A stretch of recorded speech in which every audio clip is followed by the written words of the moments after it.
There we go. Good morning, everyone. Thank you so much for joining our May webinar. I can't even believe that it's May already. It's crazy. We're going to be celebrating our birthday month next month, which is also completely boggles the mind. We're very fortunate this morning to be joined by a very well-respected, well-known and trusted colleague, works with us on many matters and refers a lot of work to us, which is really great. And we have the privilege of also having the gentleman that introduced us to the speaker today, Ilario Orlandi from Ripple Effect Property Management Online as well. Thank you so much for joining us this morning, Ilario, and thank you for making this vital introduction quite some time ago. We've only been honored by the opportunity of working with Rob as we have done over the last while. So thank you so much for that. Ladies and gents, I'm going to hand over to Carl to do some announcements, and then we're going to hand over to Nicole to introduce our speaker today. And then for the moment you've all been waiting for, we'll hand over to Rob to take us through a very important topic today. I don't know about all of you, but every time I look in the mirror, I've got another gray hair, which leads me closer and closer to the day that I need to start thinking about investing in a retirement scheme. If I shouldn't have done so already, perhaps that's the better route to follow. All right, ladies and gents, Carl, over to you. Thanks, Linda. Good morning, everyone. I hope that you are all doing well. And thank you so much for tuning into our webinar this morning. It will be published or recorded and then published on our YouTube channel. So please remember to like and subscribe to us, and also turn on push notifications to be notified the moment that this recording or any other one of our videos becomes available online. And then if you haven't already, please do also sign up to our newsletter. This way you can keep in touch with the TVDM Consultants team. Then we hope that everyone who joined the Let's Get Physical event yesterday enjoyed it. We definitely had FOMO missing out. But I've also added the rest of the Let's Get Physical event dates for this year in our neighborhood, and I'll add the link to that below in the chat. Then there's also a CSOS stakeholder event, which is happening on the 23rd of May, which is a Thursday, from 9 in the morning till 3 in the afternoon. And I believe the venue is still announced, but I'll also add the link for that in the chat. Right, thank you. That's all the announcements I have for today. So over to Nicole. Morning, everyone. I hope everyone is well this morning. I haven't spoken on a webinar in a while, so I'm quite excited. So when Zelinda mentioned that when she looks into the mirror, that she feels that she might be closer, some people might know I celebrate my birthday this week, so I'm also looking into making those investments sometime soon, because you can never start too early. But like Zelinda mentioned, we've got a very good colleague with us who specializes in these exact type of community schemes, and I'm just going to give you a quick background about Mr. Rob Jones before he tells us all of his exciting stories. Okay, cool. So Rob is a successful senior executive with broad experience who advocates for focus, simplicity, teamwork, and a continuous improvement mindset. He has a background in marketing, strategy, operations, electronic systems integration, software systems, production, and property development and management. Following a successful career in electrical engineering, he shifted focus to the retirement sector and formed Shire Retirement Properties in 2010, with a focus on improving retirement living and related services within the greater retirement industry. Having been active in non-profit organizations that focus on the oldest in our society, as well as the poorest of children under the age of 8 in the Helderberg area of the Western Cape province of South Africa. Rob holds a bachelor's degree in engineering from the University of Stellenbosch and an MBA from Henley Management College in London. Thank you so much, Rob. Over to you. Thanks very much, Nicole. And thanks, Zelinda, and thank you for the kind words. I didn't expect a long CV. Thank you for the opportunity to speak to you today. I've been asked to just go over life rights, a very topical subject at the moment, especially in the Western Cape, but all over South Africa. And I'll do my best to give you an overview of the pros and cons of life rights. And as I go through it, you'll notice some of the comparisons with sectional title or freehold property. So as I talk about these things, I'll refer to life right grantors These are the sellers of life right, and then life right holders, which are the people buying the property. So I'm just used to that term, so if I use that, excuse me, but if they're granting the property, they're the developers, or they may not be the developer, they may be the owners of the village, selling the life right to you, and then the holders are the people who gain the right to the property for life by way of some capital fund that pay. So today in South Africa, you're generally faced with one of two choices. You're either buying something that gives you title to the property in the retirement village, life rights or sectional title, or you're buying a life right. You may also be renting, but life rights is essentially a life lease scheme. You pay an amount up front, and that amount gives you the right, you and your partner, on the contract, the right to live there for the rest of your life. So this is the decision that many people face. And today we're going to focus a little bit on life rights. And as I said, as I go through it, there'll be some comparisons to other property types as well. So the thing about life rights is that one must first of all realize that the homes that are in the village will be owned by the life right grantor in perpetuity, and they will have successive life right holders coming through that property over many, many years. So it's in their interest to build a really good property. And the first thing that you need to know is that the properties are generally built very, very well. The finishes are of a very high standard because they don't want to do refurbishment and major maintenance through the life of the property. So you kind of have that assurance that you're buying a property that is well built and, of course, will be well maintained as well, because as far as the outside of the building is concerned and the major infrastructure, that's the responsibility of the grantor under a life right contract. So that gives you some peace of mind.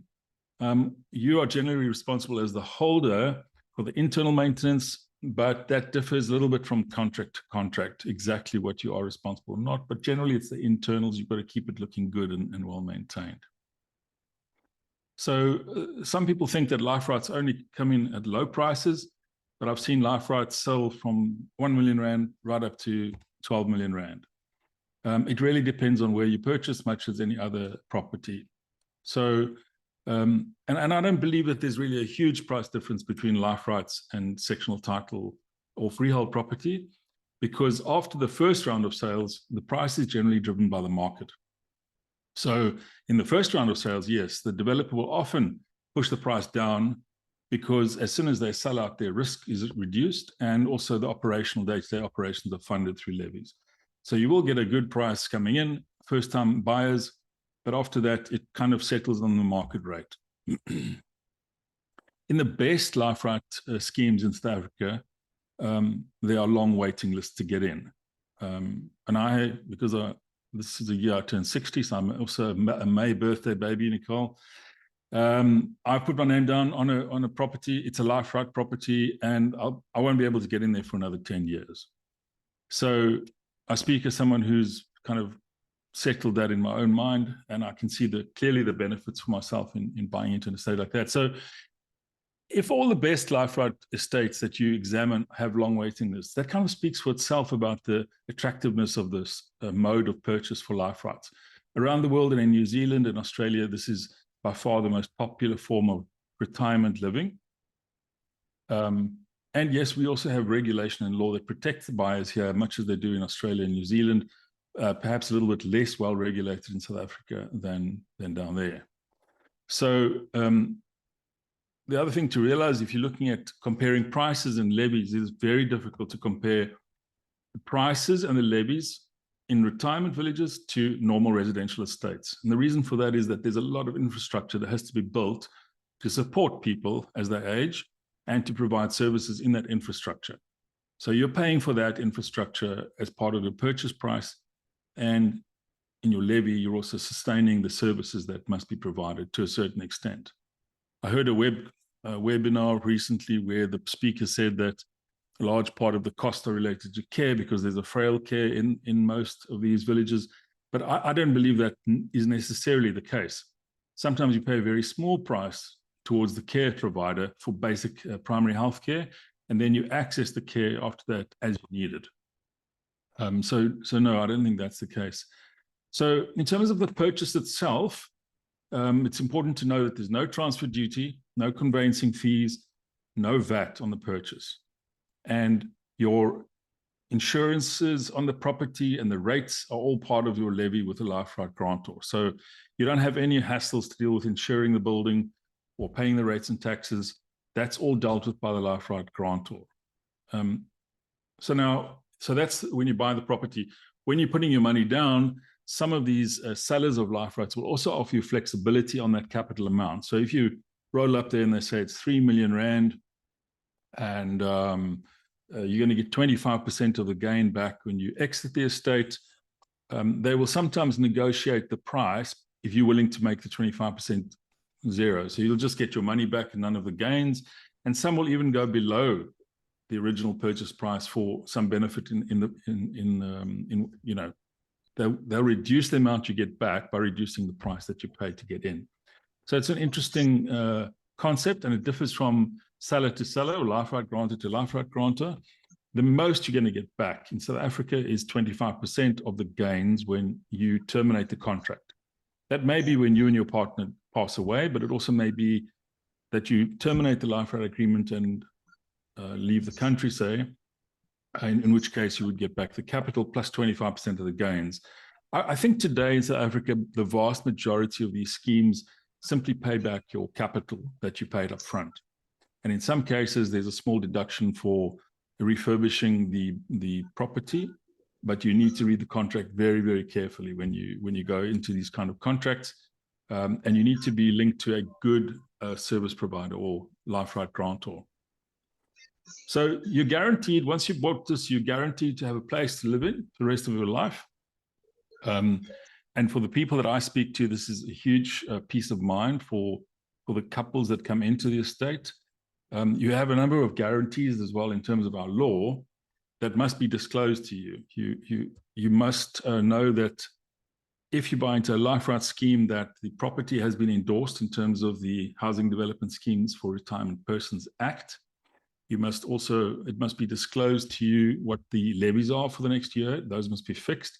And they must also estimate the levies for the next 2 years. Estimate. And they may not, or they're not allowed to, under the law, raise a special levy against you. So compared to a sectional title scheme or a freehold scheme where you may be hit with special levies because the resident trustees get it in their heads that they want to build a tennis court and you have to pay your fair share of that if it's voted in, that is not permissible under a life right scheme.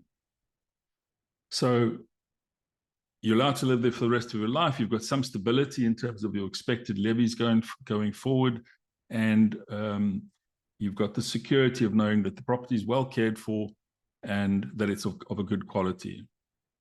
So it also must guarantee that the property won't be used for any other purposes than retirement living. These are all part of the disclosures under the Act. And that long list is available online if you want it. So things that people buying must also realize is that when you buy a life right from a grantor, what you're giving them is your money as an interest-free loan. They have to pay taxes on these things. There's a well-determined taxation. But the good thing about that is that they're holding this loan for repayment to you at the end of the contract. And sometimes where that comes in very handy is towards the end of life, one of the partners has passed away, the other one requires access to care or care in the home, or even access to care in a care center for frail care or memory care. Many life right grantors will then support that person with that debt, either in the home or in the care center, and it's available to you as funding that can support you in those sometimes very difficult periods at the end of life. So it does ease that burden of care costs, and you have access to it from many of these life right guys when you're at the end of life. So let's talk a little bit about the services then. Most people that are retiring are concerned with a whole lot of things, but there are 3 things that concern them most: levies and money, personal health, and then lifestyle and general well-being. And let's talk about those one by one. In terms of levies, as I said, they must be fixed and estimated for a number of years, and there may be no special levies. But on top of that, in some life right estates, the grantor will develop or start building a levy stabilization fund for the life right holders. It's still controlled by the grantor, but it just smooths levy increases in years where inflation is rampant in certain parts of the inflation. And it's generally contributed to from their resales, and it's capped at some percentage of the administration portion of your levy. So that gives you further peace of mind about stabilization of levies going forwards. Then in terms of your health, if you're looking for a good estate, my advice is always to make sure that there's a professional care team on site and that they offer a range of services from primary healthcare, checking that everyone in the estate is up and about every day, clinic services, as well as respite care when you need it. But most importantly, that they offer care for you in your home so that you can live in your home for as long as you're able to. And I think, in my experience, estates that offer this type of home care within the estate and don't force you into the frail care or force you to leave the estate in some horrible cases, those estates that offer this well-rounded care can significantly reduce your healthcare costs over your lifespan, because you may just need an hour in the mornings when you start becoming frailer in some areas, then you may need an hour in the morning and the evening, and so on, until such time as you can then decide whether you think you need to move to a care center or wish to remain in your home. And often then it becomes more a cost consideration or a consideration for your spouse, and it all depends on what's going on with you or your spouse in your frailty. But you want to make sure that there's this broad range of services available to you. So the service providers will also work with you to make sure that you get the most out of your medical aid. Very few of these care centers have a practice number because there's been a moratorium from the Board of Healthcare Funders for many years, but they'll work with your healthcare professional and the medical aid. And in most cases, you can access most of the services that are available to you from a medical aid, which are few and far between in reality when you look into it. And some schemes are better than others. Your bank meds and places like that offer more services to older people in frailty than others. So let's look at lifestyle services and well-being. So besides the basic services, the Life Right estates generally are very well equipped with services that support your lifestyle. So not just care, but laundry, cleaning, catering services, garden services, well-being services, where they try to make sure that you can access those services that are available to you as well. And so consider that when you're looking at the property. You certainly need to make sure that your partner is going to be well cared for if you're not around later, whether that's the men or ladies. But often we find that the estates I work in are more than 2/3 ladies left in the estate. And so gentlemen coming into the estate can see that, they know they're going to be the first to exit the estate, and they want to make sure that their partners are well cared for. In our society today, it's often the ladies that are not used to dealing with Wi-Fi, solar power, air conditioning, and all that sort of thing. And in good estates, there's lots of support available to your partner in those areas. So think about that when you consider a scheme. Remember that if you're buying into a sectional title scheme, you're really at the hands of your fellow residents because they form the management of the estate. Whereas in the Life Right scheme, you've got an organization that is taking an interest in the estate because it's their property and they need it to keep going well and resell. And so they can look after it well. An interesting benefit of Life Rights also is that should you or your partner choose to downsize after a number of years, you may have bought a 400 square meter Life Rights scheme at the top of the hill, and then you want to downsize to an apartment or a little cottage with the same Life Right grantor. It's a very simple transaction for them. There are no transfer property costs.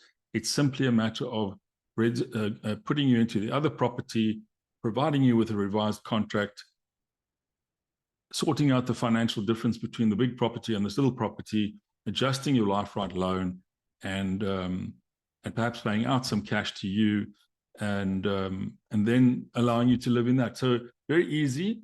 And of course, it's subject to availability of property. You may even choose to move from an estate in Sea Point to an estate in Somerset West, as an example, because they're both from the same service provider. So these are benefits not available to you if you're in a sectional title scheme or freehold scheme, because you would need to sell and resell, and there'd be transfer duties and all that drama that goes with it. So these things give a lot of peace of mind to couples who often have experienced healthcare challenges before they come to look at retirement villages, and they have concerns about how their partners are going to cope with all this stuff when they're no longer around. So I was also listening to this webinar, and the one critique was that it can take a long time to pay out to the estate or to the exiting party when you sell in a life right scheme. And you have to continue paying the levies. But this is no different to a sectional title scheme. So while you own the property, you have to pay the levies. In a life right scheme, as in any other retirement scheme, they may reduce the levy slightly by the cost of the catering or things like that. You still have to pay the levies, and you still have to deal with the market. The benefit of life right schemes is that these guys generally hold quite healthy waiting lists. There are many estates in the Western Cape that you cannot get into. And so generally, they will refurbish the unit. It'll take a month or two, and then the amount will be paid out when the new buyer moves into the property. So let's just be aware that, of course, there are a few horror stories. We've all seen the carte blanche episodes about people moving into an estate and no repayment being made. Now, those are just unacceptable situations. It's poor management of cash flow, poor operations, and there's no excuse for that. And generally, we are happy when those sort of things are exposed, because it shines a spotlight on the many estates that never happens. So just be aware that you need to look at the pedigree of the life right grantor and their status, how long have they been in business. If you consider in the Western Cape, where I live, the biggest life right operator here, or one of the biggest down here, is the CPOA.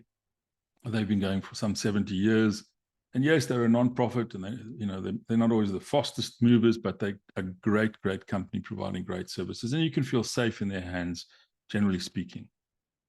So the last thing that I want to, well, second last thing I want to touch on is probably, for me, the most important thing, and that is the management of the estate. There are endless problems within estates where residents end up fighting with each other because they're managing the estate, and they have to decide annually on levies. There's annually a change in trustees, and it is a constant shifting of service providers because people are not able to agree on what's good and what's not good. In a life right estate, the estate is, as I've said, managed by a company, and it's generally very well managed. And the management, if you're coming into retirement and you want to be the manager of the estate, or you want to decide how the estate will run, then life right is not for you. There is ample opportunity to have your say, because you'll be part of a residents committee that deals with the life right grantor, meets with them regularly, usually on a monthly basis, and you'll be able to make your voice heard. You'll also have access to financials of the estate. You'll know exactly what's happening to your levy money, and you'll be able to deal with lifestyle things like the quality of service from the caterers and others that serve you. But in terms of management, that is not your responsibility within a life right scheme, and that is managed by the life right grantor. So make peace with that before you move into a life right village, rather than after the fact. So it's a much more stable environment, I find, generally speaking, than non-life right villages. Remember that instability in management and the application of rules can have a very detrimental effect on older people, because this just raises the stress levels, and we want to avoid that as much as possible in residential estates for older people. So that's kind of my story on the management side. I think just lastly, it's very much in the interest of the life right grantor to keep these estates happy and the people in them satisfied, because they rely on that to grow their waiting lists and resell the property over and over. So generally an effort is put into keeping people very happy in these estates. One question I did get that I'll make my last point here before we go to questions is, What about conversion to sectional title? So in the last few years, especially in the north of the country, I've been called by people wanting to convert from a life rights scheme to a sectional title scheme. Why are they doing that? Well, they're generally under pressure to do that because they're finding less and less demand for the property in some areas. And so the scheme is running empty, and they believe that they rather sell the property than be responsible for the ongoing life right. And you can do that. But in doing it, the rights of the life right holders have to be maintained and respected. So your contract that you have with a life right grantor is a very strong contract. It's protected in law, and they cannot just willy-nilly convert to a sectional title without consulting the residents and respecting your rights in terms of the contract and the law. If, you know, unless you all vote for that change, in which case you would move to having title. There's no doubt that you'd have to pay something in to the scheme unless the grantor is feeling generous, but then you would become a sectional title scheme. And then, of course, all of those other aspects of sectional title schemes become your baby as well. So you will hear that I'm very much in favor of life rights schemes. I think they're a great way to, a great consideration when you look at retirement, and something to seriously consider. So that's my story, Nicole. I don't know what you want to do next, or where are we now in terms of time? Fantastic. Thanks so much, Rob. Just a couple of things from me, and I want to touch on the services that you offer quickly before we go to questions. And I'm sure that there'll be a couple. I've seen quite a few in the chat. Having a look at your website, and I've attached the links into the chat for those of you that are interested. Rob's contact information. Rob, I'll share your cell phone number if that's okay as well, and your personal email address. One of the services that you offer is workshops and training, and obviously our monthly webinars go towards, training of the industry. Are you able to share a little bit more information about the workshops and training that you offer? Who are the target audience, and would you recommend training like this for managing agents that perhaps want to dig a little bit deeper, alternatively try their hand at management of community schemes? Sure, Zelinda. So I don't offer a number of sort of standard courses and things like that. I'm generally called in to work with the sales agents or with a team that are trying to understand life rights or retirement living in general, and then I'll work with that team and do training with them. So it's not like I'm a public trainer or anything like that. I don't offer a bachelor's in retirement management. I wish I did. It should be available. Yes, it should. I agree. Yeah. For developers especially. And then you also offer the service, and that's how I met you, through Ilario, as a professional trustee. And that, skill set comes a very long way, both in retirement schemes as well as sectional title and homeowners associations. Do you have the capacity at the moment to take on more schemes from a professional trustee perspective? So I don't think I have the capacity at the moment. I'm pretty full. But of course, I can always advise and help. There's capacity for that, but if you take on a village, you've got to put a lot of effort, as you know, into attending to meetings and getting things back on track. But people are welcome to call me. I generally don't work with the public directly very much, unless it's a favor. But yeah, I'm happy to take any emails to my email address, and I will attempt to answer all of them. Perfect. Thanks so much, Rob. You've most certainly done us quite a number of really great favors in the last couple of years, and we thank you for that, as well as our clients. Now, one last question from me, and this is more directed to our managing agent colleagues. I know that there's quite a few online, is if they don't currently manage retirement schemes, what advice or recommendations can you give to them to open themselves up to that portion of the market? So you're asking me? Yes, I'm asking you.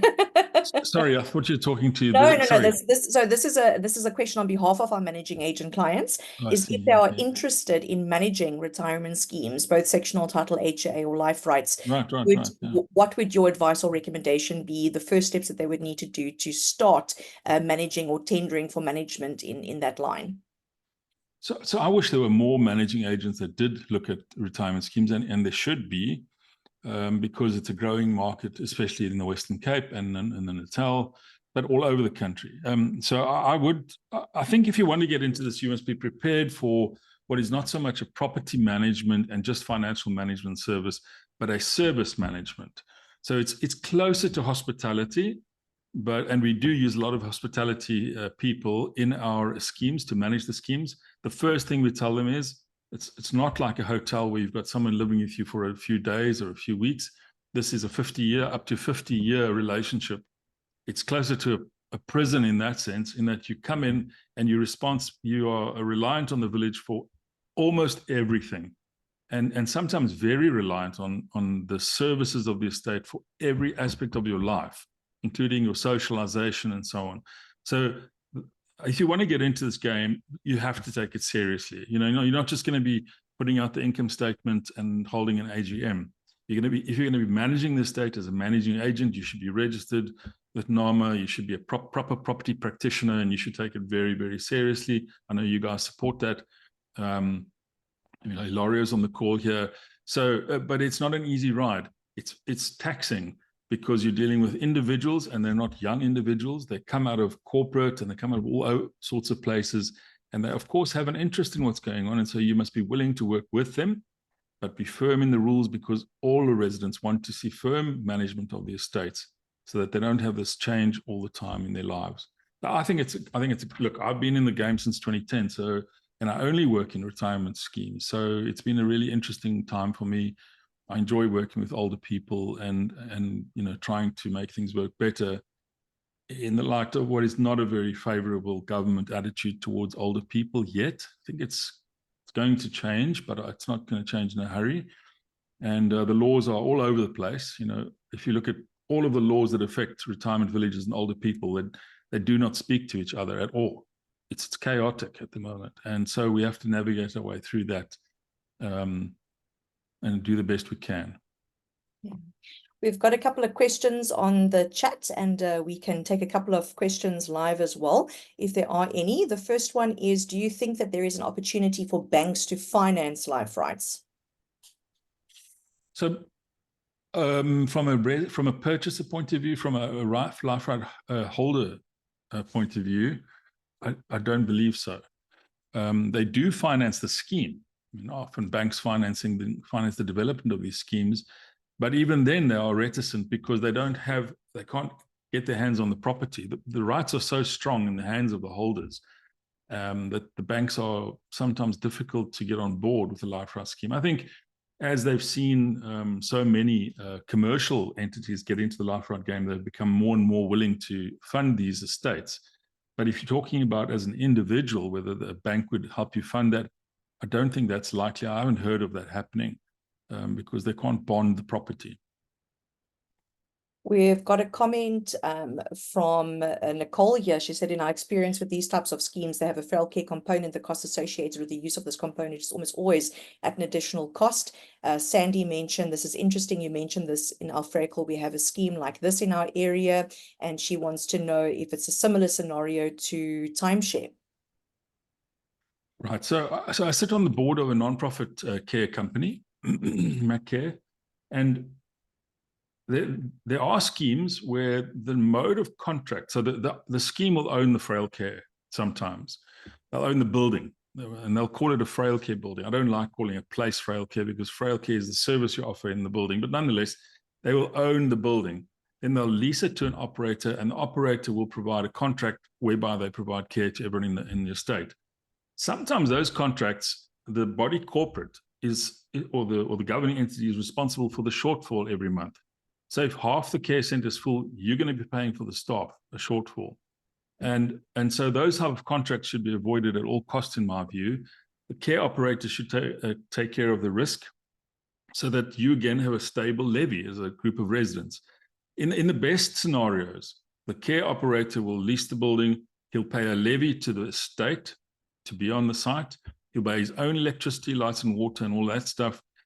He will deal with all the staff risking, and he will provide a service to residents at a fee. There'll be a very small fee called care availability fee that generally forms part of the levy. And there'll be quite a lot that you get for that as a resident. You'll get a discount on your permanent housing in the care center should you need it one day. You'll get a few days of respite care in the care center at no cost. That's full board and lodging, cleaning of the room and catering. You'll get clinic services monthly, and there are other services that you'll get bundled into your levy, but that's the only exposure you should have, because you don't want to cross-subsidize care amongst residents. In the old days, you would go to a care center and everybody would pay the same fee. It didn't matter if you had 24-hour supervision and were living in bed, or you just needed your medication checked, you were paying the same fee. Today, most estates or most care services don't work like that, and you pay a basic rate plus whatever your needs are, so that it's very much customized for the resident coming into the care environment. And the same with home-based care. You'll be assessed and you'll be provided a bespoke service. So you can step that up over many years as your needs change, your activities of daily living require more help. You can change that service right through to where you're almost getting a frail care service or are getting a frail care service at home. Yeah, I mean, there's a crossover point where it's cheaper to be in a care center than at home, but you may still choose to be at home because that's a lifestyle choice. That may be the choice you make for your partner and for yourself. And I know I would rather live and die in my own home than in a care center, some of which are very institutional, unfriendly places. But these days, many are delightful in terms of their architecture and place, but not your own home. Yeah. Does the person holding a life right have to be the person that is resident in the village? And can you explain a bit more how this works traditionally? Right. So no. The answer is no. The short answer. I can buy a life right now, and I can lease it out in some cases. Look, that's why you have to know your contract very, very well, and you have to talk to the person selling you the life right. Not the person selling you the life right, the company selling you the life right. You can purchase the life right in some cases, and you and your partner can plan to move in later. And until you do, you can lease it out. You have to use the lease agreement that they provide you. Why? Because if I should and my wife should die in a crash or something like that, the life right would terminate. And so the lease of that person would terminate at the same time. And those clauses need to be in such contracts. But you can, I mean, in some villages, you can buy a life right at 50, right? Which is very young. But you could buy it at 50 and put your parents in there, take out a life insurance policy on your life, and then should something happen to you, they will be able to repurchase the life right in their own names. So you can hold that life right for a very, very long time, you know, as I say, up to 50 years. And that just means that the life right grantor has to wait a long time for any gains. And that's why some life operators will only sell to you if you're over 70 or 75. They like, the faster turnover. But in the case of the CPOA, you can buy in, I think, from when you're 50 in some estates. And so if you play the game carefully, you can actually do fairly well out of it. So I have some time to save, but not enough time to sit on my laurels. So I better get going. Exactly. Another question is a life right scheme entitled to a committee? Yes. Okay. Yeah, so you, in most of the life right contracts these days, there's a clause that cedes the management aspects of the estate to the life right grantor. Why is that clause there? Because the law is broken.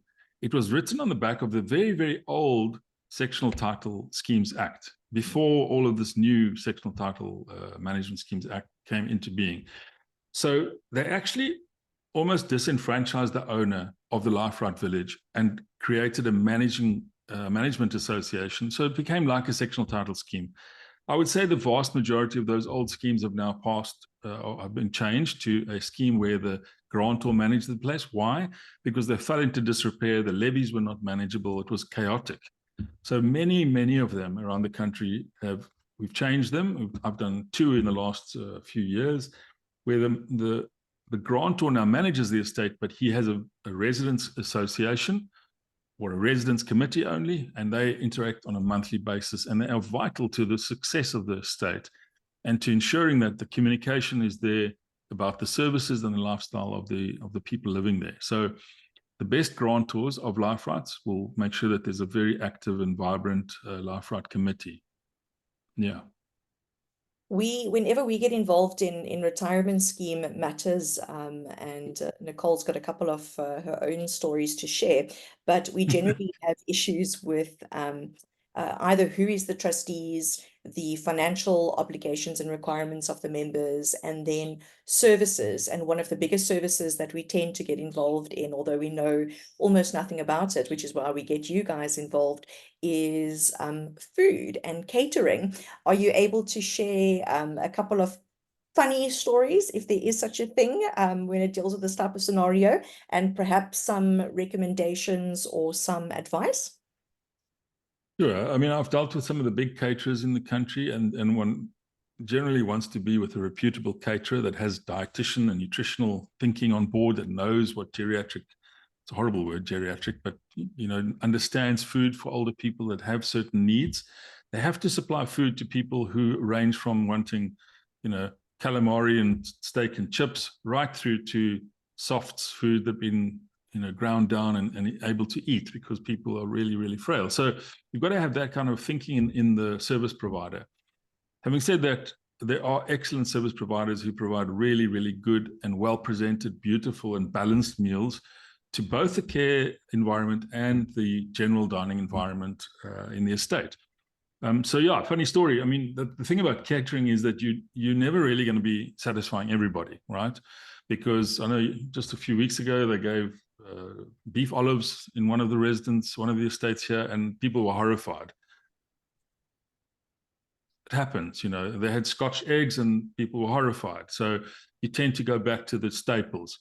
But we did a survey a few years ago of a very large number of people to find out whether they were happy with the food.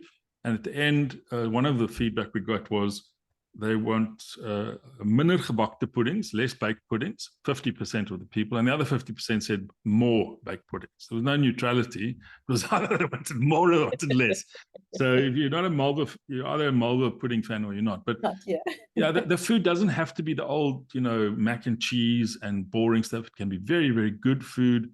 And of course, quantity of food also tends to change towards later life, but also the nutritional content. So, you know, we help a lot of estates going out an inquiry to make sure that they get the best bang. Well, they get 4 or 5 people to quote, and then they can sit down and have a good discussion around them, because you need delivery of food. You need, you know, the food has to be then very well looked after in transit and things like that. And yeah, there are really no shortcuts, I think, when it comes to food. Caterers also do a lot of socialization efforts. They'll have a Valentine's Day. They'll put on events to make it a bit more of an enjoyable experience. And I generally find that they go to a lot of trouble to understand the estates and to provide good food. You mentioned on a lighter note as well, you mentioned that very often you've got about 2/3 ladies and 1/3 men. I remember a scenario where I consulted with a chairperson, a very elderly gentleman in a retirement scheme. We asked if there was anything that he could legally do to back the women off him. So I think at one point in time, Nicole Tavares, her grandpa that's in a retirement scheme, had about 3 potential suitors. So, you know, it's very exciting things that happen in retirement schemes. And very often the kids or the family members get involved to try to put more responsibility on the life granters and the management and things like that than what they should get involved in. I think Nicole's probably got a couple of comments about that as well. There's another question. Hi, Rob, in your experience, does it contravene any laws if the trustees mandate the members to purchase, let's say, X amount of food coupons or any other related service?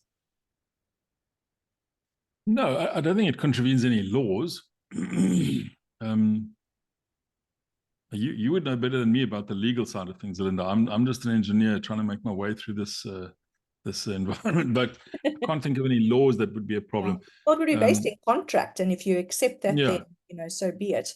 Exactly. But I think this is a part of the thing about retirement is, you know, in the old days, there were very patronizing type of environments, you know, and one doesn't, the baby boomers, and I count myself amongst them, at the end of baby boomer and beyond, just don't put up with that kind of nonsense anymore. So they want to know exactly what they're paying for, and they want to be treated like adults. And if you do that, and you respect the people in the estate, then you're going to be okay.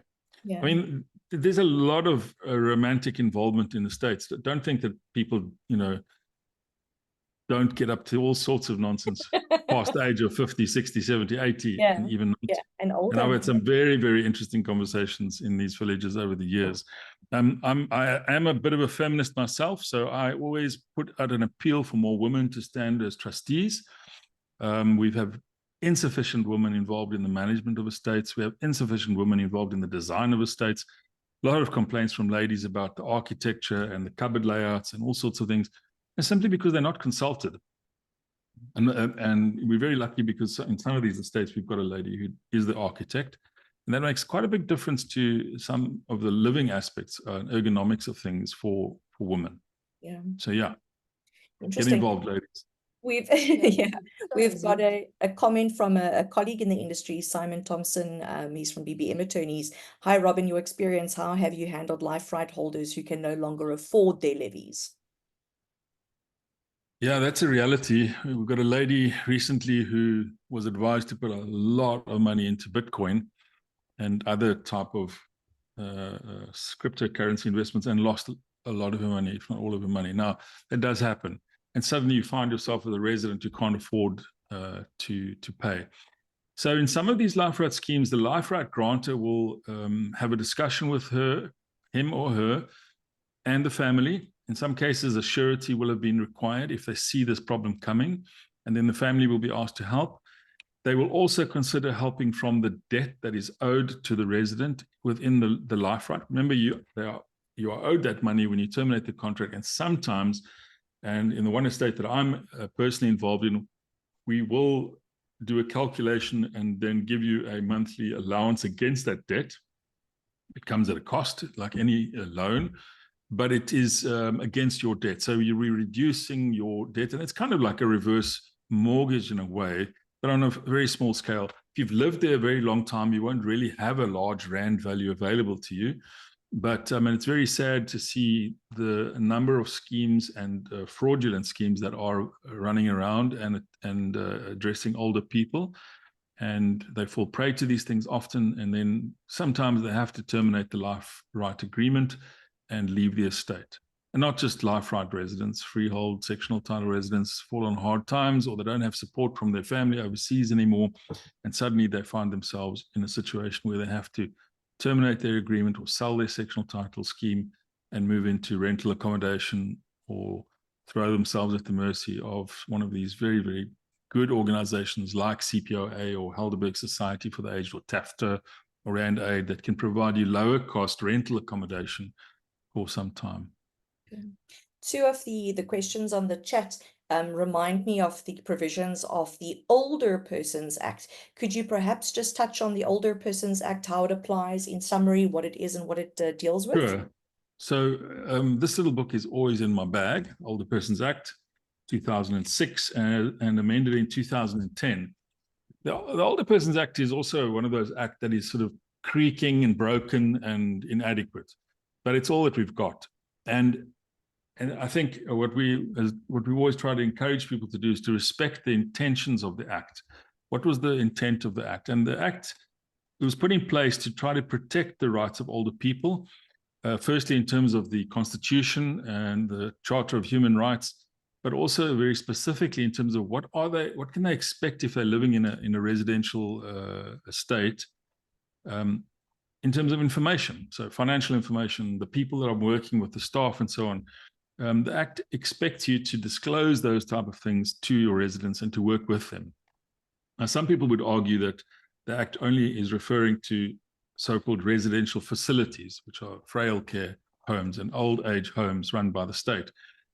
But I think that's a narrow view, and I take a much broader view. I expect the people that I work with to as a minimum, implement the Older Persons Act. But there are broken parts to the Act.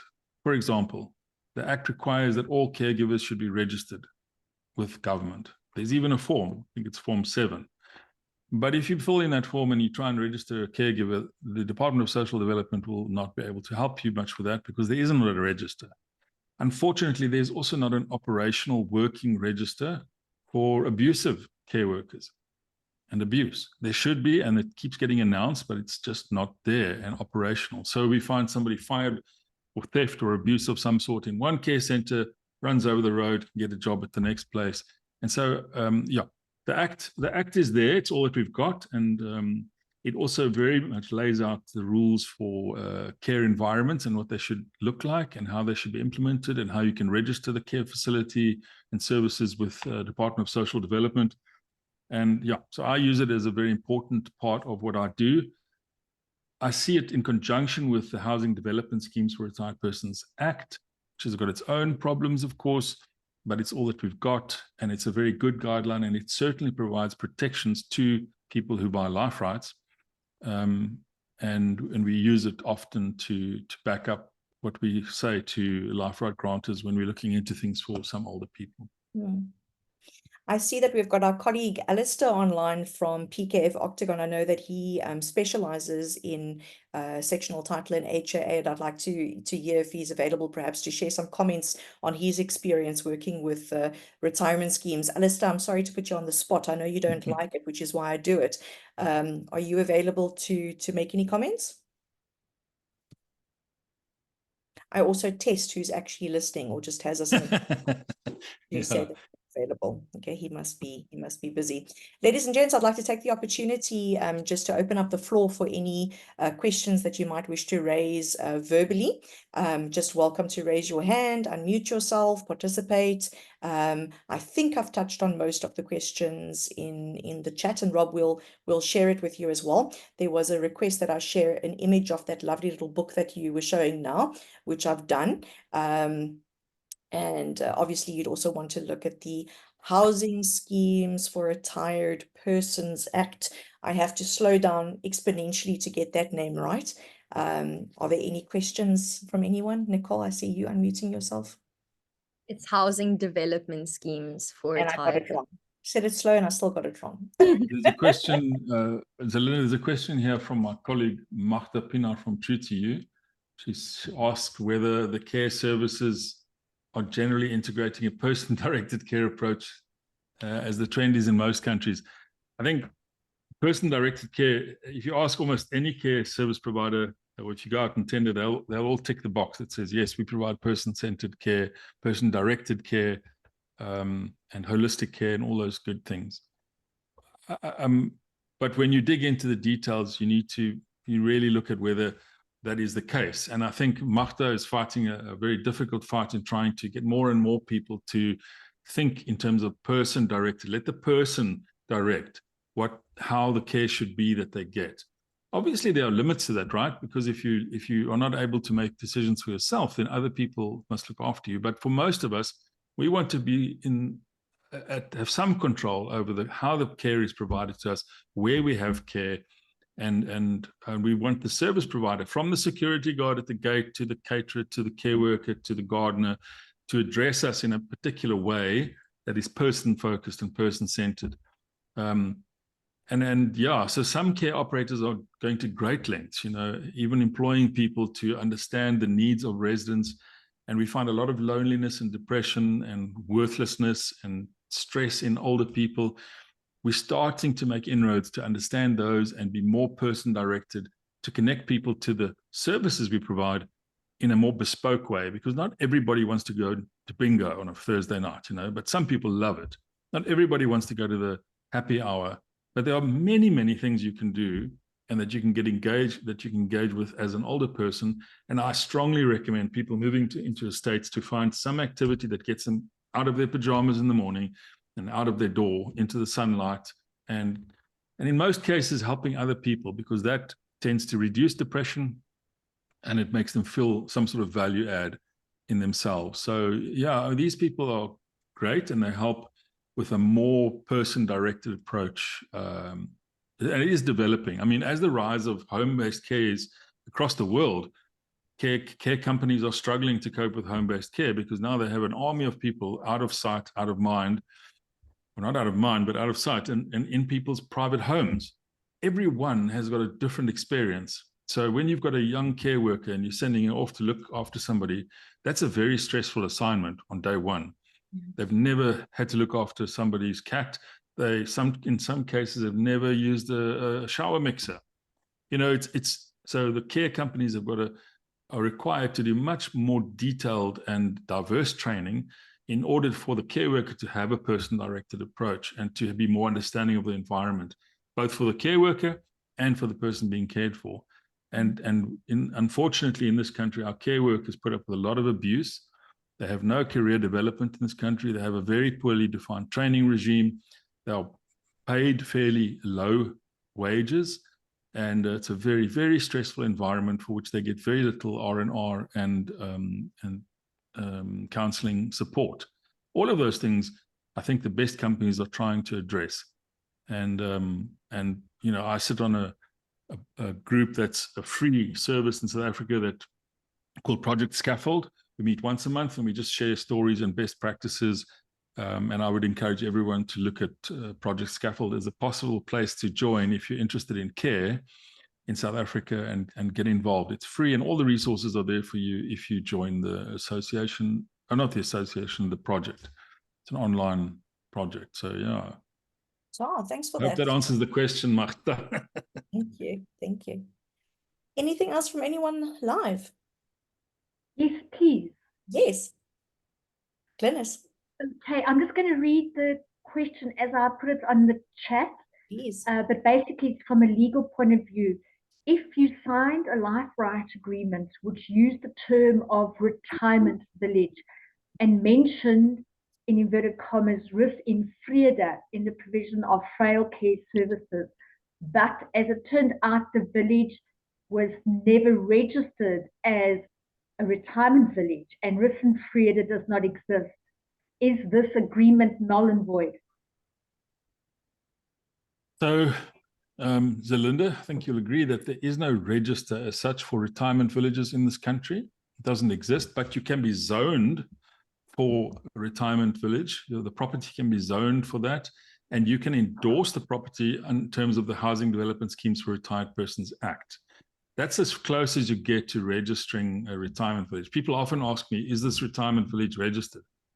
Well, if it's a retirement village, generally speaking, it's zoned for retirement. If it's a life right, it must be endorsed. The title deed must be endorsed. But if you, it's interesting, there was a case a few years ago that if you restrict the age of people coming into the estate, say it's a sectional title estate, and you say you have to be 50 to move in there, then you are deemed to fall under the provisions of the Housing Development Schemes for Retired Persons Act. That case went all the way to the Supreme Court of Appeals. And in that case, they found that you put yourself into that category by restricting age. So you get a lot of protections there. I don't know, I can't comment on whether the contract that you signed would be null and void, because I don't know if you know what the registration of retirement village really means. If it's a life right village and you've signed the contract, it should be endorsed, the title deed should be endorsed. If they said they would provide frail care services and they don't, you may have a case, because that's breach of contract in some cases, but we'd have to look at the details of the contract. And that's where Zelinda is better at this sort of thing than I am. But look, there were, a few years ago, people were promising all sorts of things and then they never, ever arrived. You know, you'd move in as the first resident in good faith, and 20 years later, there's still no frail care, and you're waiting for it. Now, in some cases, it's probably, it may be a good thing there's no frail care. If there's very, very good home-based care services, that can be a better option for you. But I mean, it's very, Glynis, it depends very much on your specific circumstances and the village and the contract itself. As far as the rust and vrede, I'm assuming that means rest and peace, but you're not getting any rest and peace, or is that the name of the estate? It was the name of the service provider for frail care in the estate as such. Oh. And yes, it does have, currently it still has an age restriction. It was reduced. Initially it was 65. You had to have attained age 65. It's now been brought down to 50. Which is the age that the act kicks in. You know, you have to be over 50 in terms of the act. So, yeah, I mean, the only reason it would be higher is to try and get the turnover. I assume it's a life right village. So, was it a life right village? It's a combination of the two. There are some sectional title places in the village, and I'm of the opinion that the life rights places fall under the umbrella of one sectional title, sort Yes, of. it's possible. It's quite possible. And that is held by the owner, and it's in a PTY limited. Yes, it's quite possible. So there would be a sectional scheme open for parts of the estate, but he never actually sells any of the sections. He just leases them on a life right basis. That is a common thing, and some of the big corporate entities are doing that. And then he would obviously control the management of the sectional scheme or the life right scheme. Look, this thing about care services is quite tricky, and I sometimes don't know whether it's a good thing to have a large frail care center. These are closing all over the country. People are under pressure to try and make them work. But you can make, here's the thing, you can make a care center work if you have a combination of home care and care center type of room thing. From about, I would say 15 rooms, you can make it viable. But it depends on the estate and all of the services that are available there, whether it can work or not, and who your service provider is. If you're looking for a commercial service provider, they are going to, charge a pound of flesh. If you're working with a non-profit service provider, they're probably going to give you some better pricing on care, but it really depends very much on how you contract with them and what you're offering them. I heard this week about a retirement village that wants to offer the care center at a rental in the hundreds of thousands per month. That's just not going to make care very cost effective. You're going to be paying 40, 50,000 rand a month for care in a room there. And so these people who develop these schemes don't always think this through. And often it's the residents that end up paying the price. Thank you very much. Fantastic. No Thanks so much problem. for your question. We have reached our 11 o'clock mark. We're just past it. And I see there's a couple of other questions in the chat. So what I'm going to do, Rob, is I'm going to send it through to you. And if the ones that you haven't answered, if you can just put some answers down for us, and we can share it with your details. For those of you that joined us a bit late, the recording as well as the relevant legislation that Rob mentioned will be made available on our website along with Rob's details. Rob, you've had a couple of really great compliments on the chat as well. Thank you, Robert, Zelinda. Great webinar. For those of you who are meeting Rob for the first time, I can endorse him as a professional who worked with and have known since 2000. He gives excellent advice and knows the life rights space well. We also had a couple of other quick comments. What an excellent presentation. And there was another one about your experience coming through. Excellent presentation, very informative. So great. Thank you so much, Rob. I really appreciate your time. And for those of you that are learning about this space for the first time, I really do recommend that you contact Rob. I've shared his website, some of the details of his website, his service offering, and his contact information in the chat, and all of that will be shared on our website as well. Carl will put it up on our website early next week. For those of you that are interested in joining our Let's Get Physical events, just note that the guys had one yesterday, as Carl mentioned, and they're traveling across the country. I know we're taking part in the Johannesburg one and the Cape Town one, so please have a look at those dates. Keep an eye out for our June webinar, which is our birthday month webinar. We'll be doing something a little bit special, and for those of you that haven't subscribed to our newsletter yet, please do have a look at our neighborhood as well. Rob, thank you so much. I've loved looking at the artwork behind you as well. For those of you that are wondering, Rob paints those in his spare time. I don't know where he finds it, between the hours of 2 to 4 in the morning. Yeah, so thank you so much. For those of you that have got any other comments that you'd like to hang around for another couple of minutes, we'll stay online for a few minutes. For those of you that need to jump off, you're more than welcome to. Yeah, I think I'll stop the recording at this point.